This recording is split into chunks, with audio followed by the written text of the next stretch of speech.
Welcome to Inside the Arena. I'm your host, Anton Rojas. If you haven't yet, make sure to follow Inside the Arena on all social media platforms and hit that notification bell on Spotify and YouTube so you never miss an episode. Oh, bago tayo magsimula mga kaastig, we're giving away a total of 5,000 Arena Plus vouchers to 10 new users. So make sure na tapusin nyo itong episode na to and answer the question that we will pose to you at huwag kalimutang ilagay ang Arena Plus username nyo. Join na! So today, isang karangalan dahil makakasama natin ang isa sa mga latest torchbearers on the pool table carrying up after the legendary, the great Efren Bata Reyes. Let's welcome to Inside the Arena, Johan Chua, the bad koy of billiards. Brother, maraming salamat. Thank you, brother, for having me. Bad koy. Alam mo, dyan na ako magsisimula. Kasi very interesting nickname. Ano ba yan? Paano ba nagsimula yung nickname na? Hindi bad boy, ha? Bad koy. Ano siya sa Chinese meat siya, yung koi fish. Dapat kasi yung dragon koi. Kaso ang problema sa billiards kasi marami ng player na dragon yung nickname. So, ano siya so since marami naman ako nagawang kalokohan dati nung kabataan ko. So nilagay ko na lang bad koy, yun na lang na-decide ko na but yung koy yun yung meaning talaga na is from a Chinese myth po. Okay. So yung mga kalokohan na yan, pag-uusapan natin yan mamaya here on the show. But first of all, congratulations. Tell us about yung panalo nyo sa Reyes Cup 2025, Team Asia. Lalo na yung yung jump shot. Yun, sobrang saya na ulit na-retain natin yung title. Siyempre, sobrang proud po kami doon, especially tayo mga Filipino kasi na-prove natin ulit once again na when it comes to billiards, Asia pa rin yung pinaka-the best kasi nandito yung pinaka-the GOAT ng billiards Efren Bata Reyes. So talaga kami, sobrang proud kami na may panalo yun at maback-to-back natin siya. So yun, sobrang saya. That's good to know, lalo na syempre matagal nang naglalaro si the GOAT Efren Bata Reyes, and it's nice to see na meron ng mga kasunod katulad mo, mga young guns to continue kasi nga mga Pinoy syempre around the world people say that we really excel in two sports, boxing and billiards. So it's nice to have you continue the tradition. Now, para, ma-warm up lang tayo, maglalaro tayo ng isang game na linalaro natin dito sa show. We call it over or under. So, itetest lang natin yung knowledge mo about yung mga kababayan natin, mga fellow pool artists mo dito sa Pilipinas. So, ganito lang siya. Bibigay ko sa yung pangalan and then yung number ng certain achievement na meron sila, huhulaan mo lang kung over ba or under yung numbers related dun sa mga babanggitin ko. Okay. So, simple lang. Sige. O sige, ito. Madali lang to. Efren Bata Reyes, 3 World 8-Ball Championships, over or under? Over dapat yan. More than 3, Okay, ito, shocking to, under. Kasi si Efren has 1 World 8-Ball Championship. This was in 2004 in UAE, Fujairah. But he also won multiple other world titles, but only one officially sa 8-ball. Hindi, yun talaga yung official sa World Pool Association is isang beses lang. Pero ang dami kasi na panalo ni Tatay Efren na World Championship na 8-ball. Which is yung iba, hindi siya official. But sa official nga, gaya sinabi mo, isa lang talaga. So hustler talaga, hindi lang dun sa pati sa siguro basta makita ng pool table maglalaro si Tatay Efren. Sinabi mo pa. Okay, Carlo Biado. Over under 1 World 9-Ball Championship. Over na yan. Yon. Yeah. Okay. Tama ka dun. Carlo Biado won 2 World 9-Ball Championships. Ito, isa pang legend. Francisco Django Bustamante, ranked 10th in 2007 Fans Top 20 sa Pool and Billiards Magazine. Okay. Hindi ako pwede magkamali dyan. Ninong ko yan so, ano yan? Sabi mo rank 10, di ba? 10. So, under siya. Kasi 2007, he's rank 7 kung hindi ako nagkakamali. Wow. Okay, mukhang kung hindi ako nagkakamali. Magsasorry ka sa ninong mo. Talaga ba? Promise? Kasi according to our research, ranked number 2 overall in that 2007 list. Wait, sabi mo under, pero 10th yung sinabi ko, di ba? Oh. So, So, dapat sinabi under mo 7. So, 7. so actually, over. So, tama ka. Tama ko, 'di ba? Tama. Oo, yeah. Dapat tama, 'di ba? Kasi Oo. kasi alam ko pag 7 'yun eh. Rank 7 siya noon in 2007, kung di ako nagkakamali. No, kasi kasi ang base sa research dito, number 2. Pero yung sinabi natin kanina, 10, sabi mo 7. So over pa rin yun sa 10. Okay. Ito naman, Johan, teammate mo to. Rubilen Amit, 18 SEA Games medals, over or under? Under 'yan.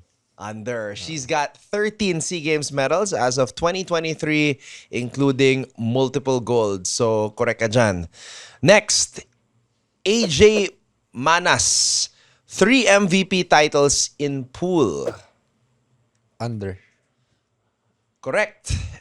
He has recently won his first MVP award in the Reyes Cup 2025, pero in 2023 he finished as a runner-up in TE Capital 9-Ball Open. So ayan, very good score sa ating over and under segment. So now na nakapag-warm up na tayo, we're gonna go deeper. Itong susunod na segment natin is called Uncovered. Here, magfo-focus tayo sa journey ni Johan Chua, yung kanyang resilience, his drive, at syempre yung kanyang pagmamahal sa sport that really shaped his story.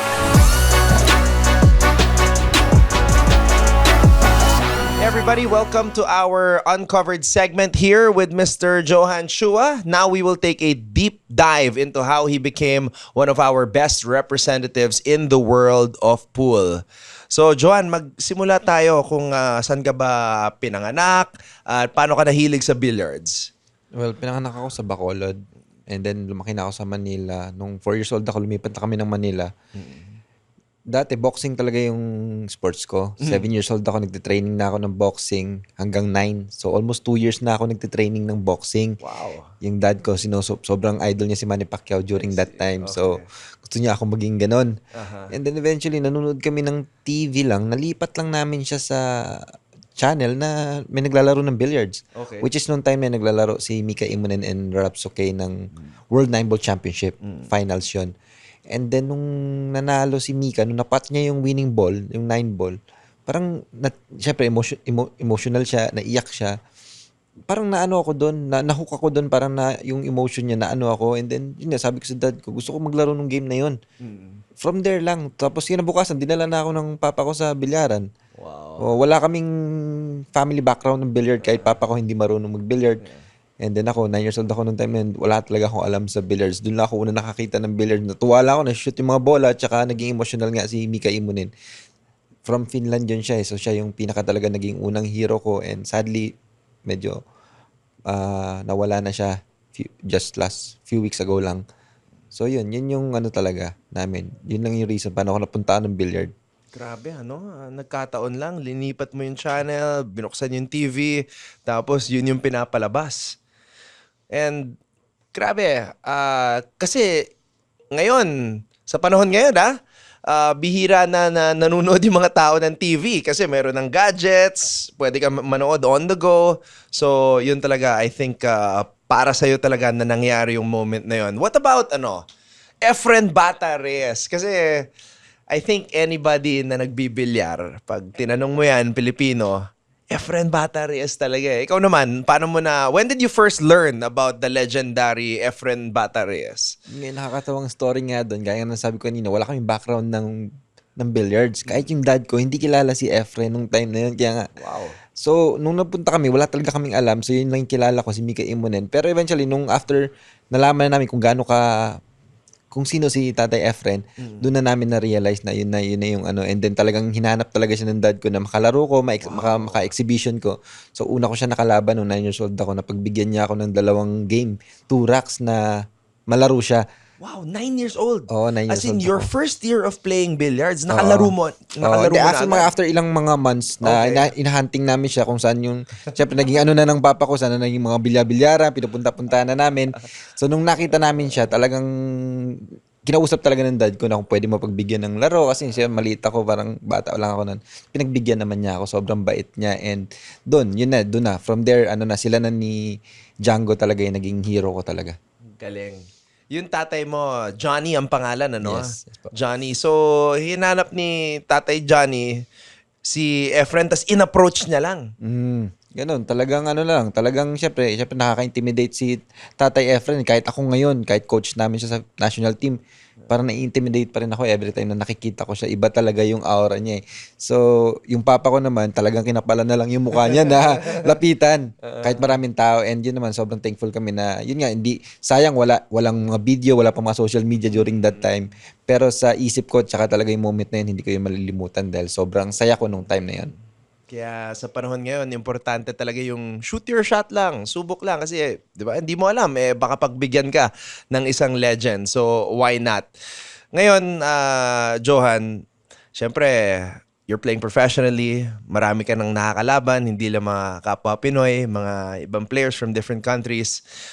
May difference ba in terms of yung playing style ng mga Pinoy sa mga nakakalaban mo na international? Oo naman, malaking bagay. At tayo yung diskarte talaga sa atin, pure talaga eh. Kasi dito sa Pilipinas, parang sa billiards kasi, hindi, parang lahat ng mga player, gaya namin, ako, sila Tatay Efren, hindi kami na walang coach eh. Parang hindi kami naniniwala sa mga coaching. So, natututo kami by our own experience, by playing lang. So, talagang kung saan ka naglalaro, nakakalaban ka ng magagaling. Tsaka ang dami nating magaling dito. Yun yung isang walang bansa na kasing dami ng magaling na billiard player sa buong mundo, kundi Pilipinas lang. Kaya lahat ng mga players international pupunta rito, nagtitraining sila. Dahil So yun yung diskarte. Yun yung pinakalamang natin sa kanila. Sobrang sa mga diskarte, sa mga banda-banda, mga placing, mga ganun. Johan, ikaw, curious lang ako kasi syempre iba yung kultura ng pagbibilyar dito sa Pilipinas. Minsan, pumunta ka lang, tapos pwede ka na tumambay doon the whole day, makapagkwentuhan, kasama mo mga tropa mo. Ikaw, like, when you played back in the day, when you were still learning, ano yung pinaka mahabang oras na nagstay ka sa isang bilyaran na naglalaro ka lang hanggang sa, I don't know, hanggang sa matalo o paano ba yun? Nung talaga ako, nung nag-start ako and then hanggang mga 14 years old, talagang yung 5-year stretch na yun, mostly laging 10 to 12 hours sa bilyaran kami ng dad ko talaga. Doon lang, buong oras namin doon na. Kaya nga rin yung isa rin yun sa mga dahilan bakit ako natigil sa pag-aaral dahil sa paglalaro ng billiard. Which is I don't recommend talaga yun. Oh, you don't recommend Oo it? naman, syempre. Kasi dati nung bata ako, na-realize ko na, nung bata ako, nung time na yun, wala akong ibang inisip, kundi gusto ko lang mag-billiard. Kahit yung dad ko, sabi, hindi, mag-aral ka, ganun. Hindi, ayoko na eh. Gusto ko, masaya ako mag-billiard. Syempre, bata ako, hindi ko siya naisip na mali pala, na hindi ka mag-aral. Syempre, nung nagkaedad na ako, na-realize ko kung gaano ka-importante yung pag-aaral. Kaya, kung pwede ko pang mabalik yung time talaga, gusto kong tapusin yung pag-aaral ko, din mag-play ako ng billiards. Kasi pwede naman siya mapagsabay.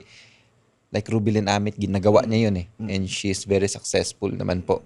And yun lang talaga. Sa mga bata nga, yun sana unahin niyo yung pag-aaral niyo. Sobrang importante yan. Okay. So ikaw, all in agad sa billiards. How long did it take bago mo napanalunan yung una mong medal sa isang tournament? Sa local Yeah, sa natin. local. Yung pinaka-first. Sa amateur ko, yung pinaka-first 11 years old ako. Yung unang nanalo ako ng amateur tournaments dito sa atin, sa Pilipinas. Yun yung time na yun. Yung funny story doon sa paano ko siya ginusto na manalo kasi yung dad ko kasi is a smoker. So sabi ko sa kanya, nung time na yun, stop na. Huwag ka nang mag-smoke. Sabi niya, hindi. Sige, mag-stop ako. Pero kailangan mag-champion ng isang tournament. Hindi pa kasi ako nananalo nung time na yun. Lagi kami sumasali. Laging talo, syempre. So, sabi, sige, naging motivation ko siya. So, nung nanalo ko ng unang-unang beses, yun, nag-stop yung dad ko ng halos 5 years, hindi talaga siya nag-smoke. So, yun yung pinaka-best moment ko talaga na naaalala hanggang ngayon. Wow. Oh, that's a very interesting story na na-uncover natin dito sa ating programa. Johan, thank you for sharing that. And I'm sure maraming mai-inspire. And of course, sa mga kabataan dyan, mag-aral kayo. Huwag kayong puro sports lang. Unahin niyo yung pag-aaral niyo. Okay, so now that we talked about Johan Chuha's early beginnings, early stages sa kanyang pagiging professional pool player, we will talk about how he started representing the Philippines. Puntahan na natin ngayon ang ating susunod na segment, which is called Built to Last.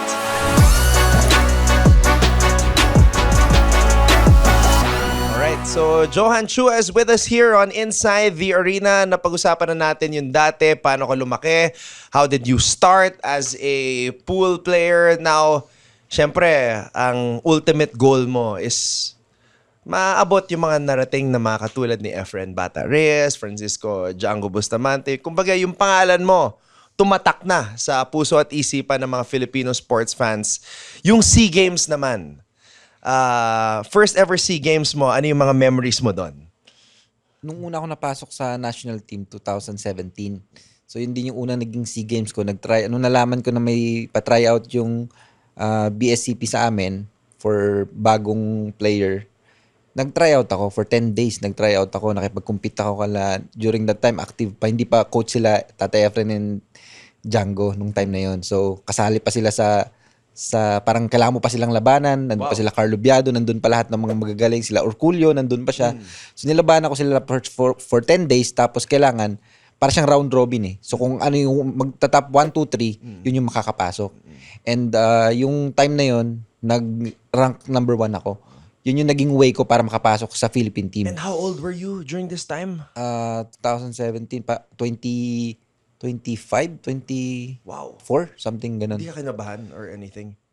Kinabahan, syempre. Pero syempre, mas more on, parang nag-start kasi ako mag-international tournaments 2012. So, 5 years na ako naglalaro internationally. So, kahit paano, meron na akong experience din. So, nagamit ko na rin siya. And, syempre, ano na rin, yung determinasyon ko na din na gusto ko talaga makapasok sa Philippine team. Talagang gustong-gusto ko talaga yun. Kaya chinaga ko siya. And, yun, binigyan ako ng pagkakataon na makapasok. Nakapag-rank ako kaya nakapasok ko sa Philippine team. So, yun yung naging ticket ko para maglaro ako nung time na yun sa Malaysia for SEA Games. Yung unang-una. Tapos sa Instagram page mo, nakalagay doon sa description, SEA Games, tapos yung mga emojis ng mga medals. Merong isang gold medal doon. What does it mean for you na, alam mo yun, forever yun eh, na pwede mo sabihin na si Johan Chua ay isang SEA Games gold medalist for the Philippines? Sobrang proud and saya po sa sarili ko kasi yung nakuha ko yung SEA Games na gold nitong 2022 sa Vietnam, nagkapaglaro na ako ng pangatlong SEA Games ko na yun. Lahat ng puro bronze. Hindi ako nakakalampas talaga ng bronze. And sabi ko nung time na yun, syempre, parang nung isip ko na yun, medyo papuntang 30s na ako 29 na ako nung time yata na yun. So, sabi ko, baka syempre may papalit na, may mga umuusbong ng mga player, baka last chance ko na to, sabi kong ganun. So talagang bago ako pumunta talaga doon and then kakatapos lang na COVID noon. So syempre lahat tayo parang nag-stop ako, hindi ako nag-compete for almost 2 years dahil natakot din ako for the safety of my family. Nag-stay lang talaga ako sa bahay, sumunod kami sa mga kailangan. So wala akong halos na-stop nga ako 2 years, wala akong experience ulit, walang practice, wala masyado. So talagang sabi ko, baka last na tong chance ko siguro. Napili ulit ako na makapaglaro kahit meron pang mga ibang players din na pwede, ako yung pinili. So sabi ko yun. So nung nakuha ko talaga siya, sobrang saya ko talaga. Kasi sabi ko talaga sa sarili ko, baka last chance ko na to. Kaya ibibigay ko na lahat kung ano na lang makuha ko dito, yun na yun. Tapos hindi na ako mag-expect kung makakalaro pa ako sa susunod na SEA Games. So at least nakuha mo na. And silver gold yun, yung time na yun. Na silver gold namin ni Carlo, yung SEA Games na yun. Okay. Pag nagko-compete ka internationally, syempre, gusto ko lang daanan to before I ask you about the next SEA Games kasi may SEA Games ulit this year. Yung pangalan mo kasi, syempre, pag hindi ka pa kilala, yung spelling, di ba? Parang Johan Chua, Johann.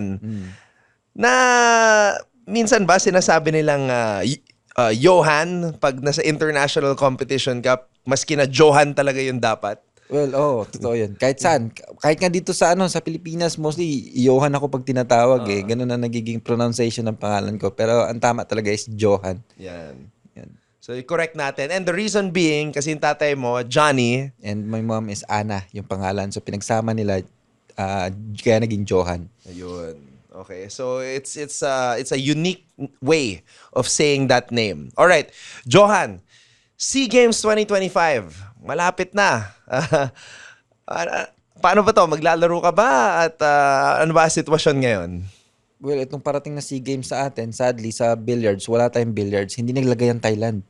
Ang nilagay nila is snooker lang. So, meron tayong representative doon, yung mga snooker players natin. So, magpapadala yata ng 3 players or 4, if I'm not mistaken. So, yun yung magre-represent ngayon sa atin.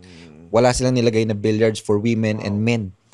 Buti pala nakuha mo na nung nakaraan. Oo nga buti nga So, pero first time na nangyari na walang billiard na tinanggal nila. What happened? Hindi ko rin alam. Dapat nga kasi pinagbobotohan niya ng bawat countries, 'di ba? So, hindi ko alam paano nangyari na kasi nagkaroon lang kami meeting few weeks ago So, nasabi na walang billiard. So, nagtaka kami. Pero yun na yun. So be it. Pero meron naman tayo yung snookers natin. So, sila na bahala doon. Kaya na nila yan. Okay. Who do you credit sa mga friends mo, coaches, talagang nag-develop ng game mo sa billiards? Well, syempre yung sponsor talaga. Kasi kahit anong talent meron ako, kung wala, kasi hindi naman ako lumaking may pera, 'di ba, sariling sikap lang ako. So, expenses abroad, mahal talaga siya. So, syempre yung sponsor ko, yun yung talaga yung naging malaking sa akin na nagbigay tulay sa akin para makapaglaro and mag-improve. Syempre nung nag-start kami competing talaga, mostly talo talaga Kasi syempre di ka naman nakaka-place basta-basta dahil you're competing with the best na Kumbaga big boys na yung mga kalabang ko So ang tagal ng panahon na parang ganun-ganun lang, bawi-bawi, talo. Pero hindi ako sinukuha ng sponsor ko na yun, si Jarvin. So siya talaga yung pinaka ko na dahilan kung bakit ako nag-improve sa paglalaro ng international tournaments. Johan, could you enlighten us yung mga needs ng isang billiards athlete? Kasi, syempre, golf. Mahal na sport yan. Kasi dahil mo bibiling mga clubs, maglaro ka sa isang course, magbabayad ka ng malaki, magbabayad ka sa golf cart, magbabayad ka sa caddy. Ang bilyar ba? Ano ba usually yung mga, like, at the base? Ano yung mga binabayaran doon? Well, syempre, yung equipments mo, yung tako, yun, break cue, jump cue, kailangan talaga siya. Although maraming varieties ng brand, pero iba kasi yung mga syempre, yung mga mahal, yung mga quality talaga. So, hindi rin siya mura na tako. So, yun yung pinakakailangan talaga mong invest una is yung gagamitin mo mga tako, which is jump cue, break cue, and playing cue. Yung tatlo na yun, kailangan talagang kung kaya mo naman bumili ng magandang brand, bilhin mo yung pinaka-the best brands ko ano man yung meron. So, doon nakakatulong yung mga sponsors. Oo, doon na sila nakakatulong kasi yung iba, hindi naman kayang bumili. During that time, wala naman akong pambili ng tako. Although meron, pero yung mga mura lang. Siyempre, less yung power niya. Marami siyang factor Iba talaga yung siyempre, mas mahal, mas maganda. Okay. So, yung may power, umaabot ng magkano yun? Let's say, the top quality na mafe-feel mo talaga yung difference. Well, kung hindi mo naman a-add ng parang customized na mga design, yung normal design lang siya. Siguro, maabot din siya, nagre-range din siya ng pinaka-maximum mahal, mga $8,000 to $10,000. Isang tako lang yun, isang playing cue lang yun. Mahal din siya. Pag yung may mga pa-customize pa, umaabot pa ng 20 to 30. Pero, bihira lang yun. Yung mga basic na pwede mo mabili ng kahit sino yun, nasa mga ganun ng range. Pero syempre, meron din mga mura naman. So, laking bagay talaga na kung may sponsor ka talaga na nagsusupport sa inyo. Alright. Sa naman, syempre now you're in your 30s. Are you already thinking about kung paano mo tutulungan yung next generation na mga susunod naman sa batch mo? Kaya nga ngayon, talaga ako, mas hindi ko talaga sila inaano na. Gusto ko lagi na mag-compete sila tournament abroad, mag-focus sila doon. Kasi ang sa atin dito sa Pilipinas, pag sinabi mong billiards, parang nangyayari is parang larong tambay or larong, alam mo yun, yung pusta-pustahan lang sa So, inaano ko, kung ano man yung meron ko ngayon, yung social media ko, like kung in-encourage yung mga players na mag-tournament kayo. Kasi doon talaga mo ma-showcase yung skill mo and yun yung best chance mo na kapag nagtagumpay ka, maaahon mo yung sarili mo. Mabibigyan mo na magandang buhay yung family mo. Kasi hindi na to larong kanto-kanto na lang. Yun yung misconception ng bilyar Di ba parang pag sinabi, bilyar, larong hindi nakapag-aral yan, larong kanto. Hindi ganun Dito tayo, ito yung sports na to na marami tayong na-produce, na world champions. And when you say billiards, kahit saan sa mundo, hindi mawawala sa mapa ang Pilipinas. Laging Pilipinas ang magaling when it comes to billiards. At some point talaga, when you want to compete with the best in the world, syempre, kailangan mo umangat. And mag-transition from pagiging yung tambay lang sa professional na. Pero speaking of pagiging tambay, dumaan ka ba dyan sa stage na like may trash talkan, tas nakikipag-away ka sa bilyaran, may mga experience ka ba na ganon? Yung sa mga away, wala naman. Pero marami ako nakaano na yung... Dati kasi, syempre, pag wala akong pera, minsan, pag gustong-gusto ko siya maglaro, ano ba, lumapit ako sa sponsors na gusto kong labanan si ganito, mas magaling sa akin yun. So, hindi pupusta yung sponsor. Basically, hindi pupusta kasi sino ba naman pupusta sa alam mong matatalo, di ba? Ginagawa ko, sige, lakasan na, lalabanan ko yun. Tapos, sarili kong pera. Tapos, wala akong pera. Pag natalo ako, sasanla ko yung tao ko, iwan ko yung cellphone ko. Kung ano na lang ang pwede. Marami akong, kaya nga sabi ko, nung una, di ba? Marami akong nagawang kalokohan. Sobrang dami. Marami akong nasabitan na tao. Wow. Dahil mga players din, mga kapwa ko players dati. Kasi nga, yun, talagang gusto ko sila makalaban. Pag alam ko na itong player na to magaling, gusto ko siyang labanan, wala nagsusupport sa akin.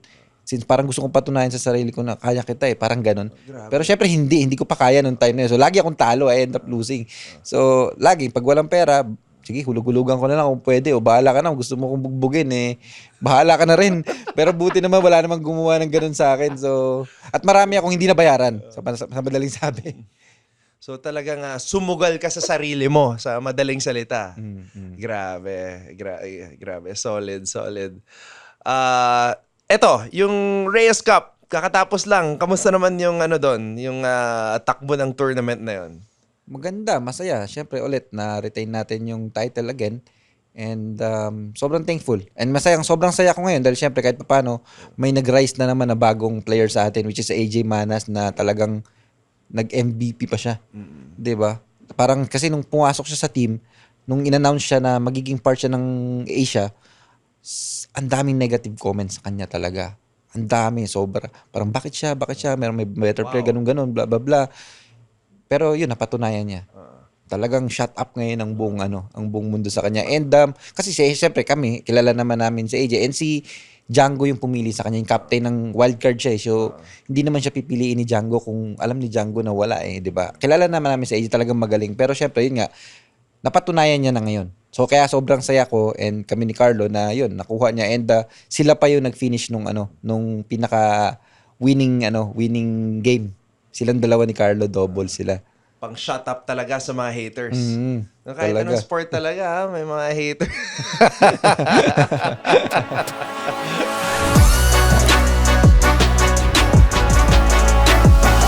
Okay, Johan, grabe.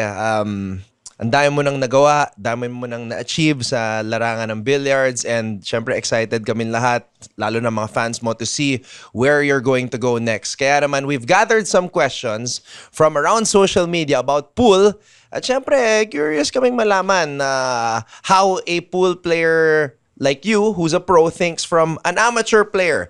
So ito, puntahan natin ang ating mga fan questions. Unang tanong, how do you use the markings sa pool table? Paano to nakakatulong sa'yo? May mga certain angles yun na magagamit mo talaga siya So, pero basically naman kasi, siya, more on feeling kasi yung mga banda-bandas na yan, yung mga markings na yan, more on instinct pa rin siya kasi every table is different. So, yung iba, makapal yung tapete, yung iba, manipis yung tapete. So, iba-iba yung spin niya, kumakapit agad, yung iba, hindi naman. So, pero guide siya Maganda siya. So, kung alam mo itong mesa na to, ganito siya tumatakbo. So, alam mo na siya paano siya titry doon sa markings ng sa mga diamond rails niya. Yun yung Pero more on instinct lang naman siya. Okay, ito, second question. Gaano ka-advanced mag-isip in terms of yung pagpaplano mo sa bawat tira? Kasi syempre, di ba, may mga numero yung mga bola. So, gaano ka-advance mag-isip dyan? 3 balls ahead. 3 balls ahead. Lagi. Okay, Yeah, mostly okay. kami mga pros, laging 3 balls ahead. Or sa sobrang tagal na namin, alam mo yun, sobrang tagal na namin naglalaro, may mga layout na pag isang silip mo lang, alam mo na lahat ng mangyayari dun sa mesa. May mga ganun. Pero mostly, pag medyo may hirap yung mga angle, 3 balls ahead talaga dapat ang pinaka magandang mo. Kasi kahit konting pagkakamali lang, mag-iiba yung angle Kaya kailangan talaga alam mo siya. Kung 9 years old ka nag-start, how fast dumating yung skill na yun, may vision ka na ng 3 balls ahead? Mga siguro, mga 15 years old ako. Yan, 15. So matagal din bago Matagal mo din siya. na-develop yun Oo, na 3 matagal. balls Hindi ahead. siya ganun, hindi to ganun kabilis na na sports. Matagal talaga siya. It takes time talaga. Okay, anong mas madali? Stripes or solids? Depende yun sa angle. Depende rin yun sa layout ng table. Depende yun. Pero hindi yung masabi kasi wala tayong mga bola dito ngayon. Pero laging depende yun. Ito, ano yung mga karaniwang pagkakamali ang napapansin mo na ginagawa ng mga amateurs kumpara sa mga pro players? Amateurs, madalas ko nakikita parang ano sila yung, ang amateurs kasi more parang sobrang, parang ang taas ng ego nila. Mostly. Parang ganun. Parang yung, hindi na sila pwede magkamali. 'Di ba? Dapat natatanggap nila yun kasi 'di ba pros nga nagkakamali eh. So parang nangyayari na ano sila na nadi-disappoint sila palagi, which is hindi naman dapat. Tapos yung iba minsan madalas pag sa mga amateurs nakikita ko kompetensya sila sa isa't isa. So kaya hindi siya maganda. Kung sabi talaga dapat kung sino yung feeling mo mas magaling sa talagang dapat biliban mo yun kasi may mapupulot kang ano doon mga tira doon, mga dunong doon sa tao na yun eh. Hindi ka dapat parang maano sa kanya para ka mag-improve. May time ba na naging ano ka rin, yung mabilis ma-frustrate? Maraming beses. Paano mo na-overcome yun? Ano lang, pagka yung natapos na kasi yung laban, dun, syempre pag in-game ka, parang yung emotion natin, di ba, minsan ang hirap labanan. Pero yun nga, kakalaro mo nakakalaro, experience, pagkatapos ng laban, pag medyo kumalma ka na, may isip mo naman, bakit ba uminit ang ulo ko doon? Dapat hindi. Dapat daw. So next match kung mangyayari yun, tatry kung pag dumarating na yun siya, parang alam ko na eto na, lalabas na naman yung emotion ko. Wag, kasi ito yung naging cause, ba't ako natalo last match ko. So ganun lang siya, step by step lang siya hanggang sa eventually ma-overcome mo na lang mawawala na sa isip mo yun Basta kailangan aware ka lang na kung ano yung mga problema mo sa sarili mo, tingin mo dapat mo tanggapin yun. And from there, dapat step by step try mong improve siya. Through experience Through lang experience din, syempre. Kasi kung nagpa-practice ka lang, walang emotion yun, tira ka lang ng tira Iba kasi pag may kalaban Kahit minsan, kahit lamang ka na, nakaka-prostrate pa rin. Pag nag-error ka lang ng isa, nakakainit na ng ulo, di ba? Eto, yung mga tinatanong, kahit anumang sport, who's the next GOAT? Greatest of all time after Efren Bata Reyes? Meron ka bang naisip na next GOAT? Para sa akin talaga kung pag sinabing ano talaga sa game greatest of all time, talagang si Tatay Efren lang. Pero sa yung next doon, kung i-base natin sa achievement, it should be Carlo Biado. Para sa akin. What's it like? You're on the same team with Carlo Biado and Rubilen Amit. Ano yung mga lessons na napupulot mo sa kanila? Kasi just a moment ago, you were sharing na kahit kalaban mo, meron kang nakukuha mga lessons. So from Carlo Biado naman, syempre yung experience niya, lalo kasi meron kaming ni Rubilen and Carlo, we won the World Team Championship 2022. So during that time, it was my first World Championship Finals. So sobrang pressure ko, as in talagang sobrang kaba ko. Sobrang kaba talaga. Meron pang isang pangyayari doon na nagsumabli ako sa last ball. Talagang hindi ko sobrang na-handle yung pressure. And naging vocal ako, sinabi ko sa kanila na, sorry, sobrang kinakabahan ako. And then yun, nirelax nila ako. Hindi, okay lang yan, relax ka lang. Sinabi nila ako ng mga insights nila. Yun yung mga nakuha ko talaga sa kanila na kasi sila, mga world champions na sila during the multiple champions na sila during that time. So, sobrang thankful ko. Then the next match namin noon, na mas na-relax na ako. Kasi parang nung na-let out ko na sorry, champ, na kinakabahan ako kasi gano'n. Hindi, okay lang yan, relax ka lang, kaya natin yan, ganun. Yung mga simple lang, pero nakakaganda siya ng pakiramdam. Kasi totoo naman yung sinasabi nila. Kumbaga, sarili ko lang yung kalaban ko doon So, yun yung natutunan ko sa dalawa na yun. And we ended up winning the event. And yun yung pinakaunang world championship ko. And I'm with Carlo and Rubilin. I'm so proud na nakasama ko sila, naging part ako ng winning team na yun. Grabe. For Team Philippines. Ang humble and of course, syempre, it's easy to blame somebody. It's easy to just pinpoint kung sino yung nagkamali pero sila linift up kanila. So that's very good to hear from you, and shout out to Carlo Biado and Rubilen Amit. Johan, grabe yung naging journey mo, and again, me, myself, and syempre mga fans mo, we're looking forward to ano pa yung magagawa mo as you continue your career. Itong billiards na to, matagal na career to. I mean, Efren in his 70s still playing. For everybody watching, ano yung pinaka-importanting lesson na natutunan mo in your journey, in your sport, na gusto mong i-impart sa next generation ng mga billiards players? Well, una sa lahat, syempre, syempre ako parang true experience ko na lang, 'di ba? Nung nag-start ako mag-billiard talaga, ang pangarap ko talaga walang iba kundi maging kagaya ng mga idols ko like Efren, Mika Imonen, Bustamante. Gusto ko maging champion basically. Yun yung talaga yung unang pangarap ko. Never pumasok sa isip ko yung pera. Never pumasok yun. Kasi nung bata ko, wala akong ibang gusto ko lang mag-champion talaga. Pero syempre, as life goes on, makaka-encounter ka ng mga pangyayari sa buhay na yung, alam mo yun, mag-shift siya. Kaya sa akin, nag-shift ako na parang nawala na yung passion ko sa billiard kasi gusto ko na lang ng pera. Kasi natambay ako ng bilyaran, nakita ko, ang bilis pala kumita dito. Ano lang pala, easy money. Hindi na ako sasali ng tournament kasi ganun mo kailangan niya kasi kumikita na ako dito na lang ako sa bilyaran. Ganun. So, for like, siguro mga 4 years na stuck ako. Walang improvement. Nakala ko, gumaling ako pero walang improvement. Feeling ko lang magaling ako pero wala siyang improvement talaga. Yun yung totoo. Dahil na-stuck ako sa mindset na maglalaro ko para sa pera.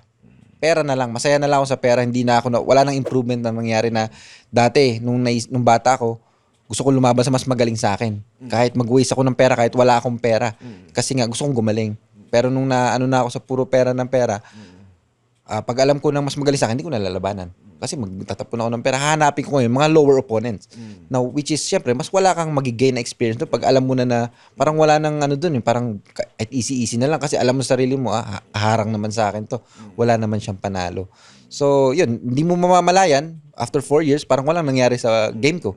Kasi nga, wala akong natututunan eh. So, yun yung talagang gusto kong maano sa mga player ngayon na pag never play for money. Diba? Never sell your dream. Kung naniniwala ka sa sarili mo na kaya mo, 'di ba? Syempre darating yung point na minsan madadown ka, mapapagod ka kasi parang sobrang tagal. Wala namang madali eh. Lahat naman 'yan, it takes time talaga eh. Kaya kung naniniwala ka, basta kausapin mo lang palaging sarili mo, 'di ba? Kung naniniwala ka pa sa dating ikaw na kaya mong gawin, ituloy mo. And alamin mo lang talaga yung path mo na i-make sure mo na ito yung gusto mo, diyan ka lang. Huwag ka nang lilihis. Kahit gaano man katagal yan, kahit anong mangyari, basta kung naniniwala ka, naniniwala din ako na darating talaga tayo lahat doon. Yun yung talagang naging ano ko sa sarili ko na, kaya kung ano man ako ngayon, yun talaga yung sinundan ko. Kaya kahit paano, natupad ko yung mga pangarap ko, nabigyan ko yung justice yung sarili ko kasi hindi nga ako nakapag-aral eh, grade 1 lang natapos ko eh. And nung time na talaga nag-decide na ako na gusto ko nang ito na talaga, anuin ko na to. Isasabay ko na yung kumbaga talagang 1:1 na lalaro na talaga ako ng billiard na seryoso for improvement na. And yun nga, may nagtiwalang sponsor sa akin. Hindi ko na sinayang yun. Tinake ko na siya as last chance ko. Pagkatapos nito, wala na. Ano na mangyayari sa akin? So hindi na. Kung ano na lang abutin nito, and sobrang swerte lang. Kasi feeling ko talaga pag naging totoo ka sa sarili mo, yung mga opportunities nandyan eh. Lagi naman tayo may opportunities eh. Kailangan mo lang maging totoo kasi baka mamaya nalalampasan mo na dahil nga minsan yumayabang ka na or iba na yung mindset mo, iba na yung isip mo. So yun yung yun lang. Sundan mo lang palagi. Basta maniwala ka lang and yung mga tao naman laging may willing magsusupport sa'yo. Basta totoo ka sa sarili mo, alam mo na kasi yung mga sponsors na yun, hindi naman yan naghahanap ng pera eh. Kaya sila naging sponsors kasi may pera sila. Gusto lang nila tumulong for the love of the game dahil nakitaan kita ng potential, sige, bigyan kita ng pero kailangan mong tulungan ang sarili mo. Kasi kahit gaano karaming pera nila ng mga yan, kung nakikita naman nila, wala ka namang ginagawa para sa sarili mo, bibitawan ka rin nila, di ba? So, alagaan nyo yung, pag nakaramdam na kayo na ito na yung, nabigyan na kayo ng chance, alagaan nyo yung tao na yun, yung mga sponsors nyo, alagaan nyo. And syempre, importante yung pangalan, alagaan nyo yan, napakahalaga niyan. Grabe, ang lalim at ang bigat at pinaka-importante, meaningful ng shinare mo just now.